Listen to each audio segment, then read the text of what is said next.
Dans cette capsule, on abordera la mise en évidence simple. Donc, la mise en évidence, c'est une façon de factoriser des polynômes qu'on a vu au secondaire, mais qu'on va réutiliser là, au collégial aussi. Donc, juste un petit rappel de ce que c'est la mise en évidence simple. Donc, la mise en évidence se base sur le principe que si on fait AB plus AC, bien, c'est l'équivalent de A, B plus C. Donc, c'est ce qui est théoriquement sous la mise en évidence. Maintenant, si on fait des exemples de ça,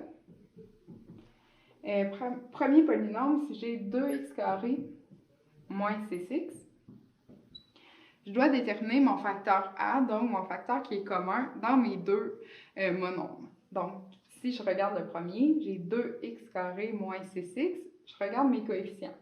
2x, 2 et 6. Qu'est-ce qui est commun à ces deux choses-là? 2. Ensuite, je regarde mes x. X au carré et x, qu'est-ce qui est commun aux deux? C'est x. Pour le x, c'est toujours l'exposant le plus faible qui est le facteur commun. Ensuite, je détermine qu'est-ce que je dois multiplier à 2x pour obtenir 2x carré, donc c'est x. Et qu'est-ce que je dois multiplier à 6x à 2x pour obtenir moins 6x, donc c'est moins 3. Donc, j'ai fait ma mise en évidence simple ici.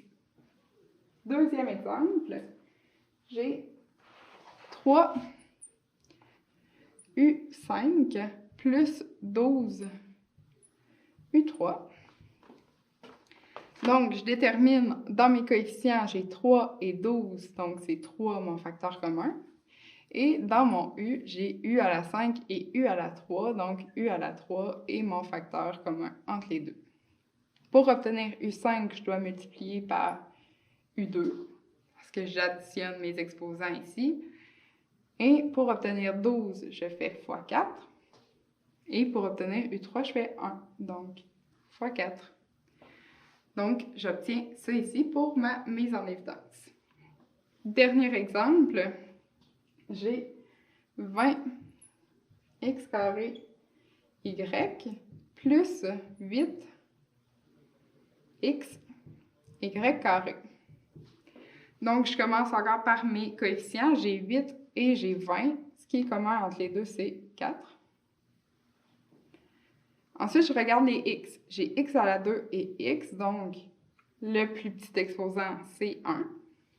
Y et y à la 2, le plus petit exposant, c'est 1 aussi. Donc, qu'est-ce qui me reste dans ma parenthèse? Qu'est-ce que je dois multiplier pour obtenir 20x carré y? Je dois multiplier par 5x. Et ensuite, je dois multiplier par 2y. Donc, voici 3 exemples de mise en évidence qui se basent sur la théorie que AB plus AC est égal à A fois B plus C. Donc, c'est tout pour la mise en évidence.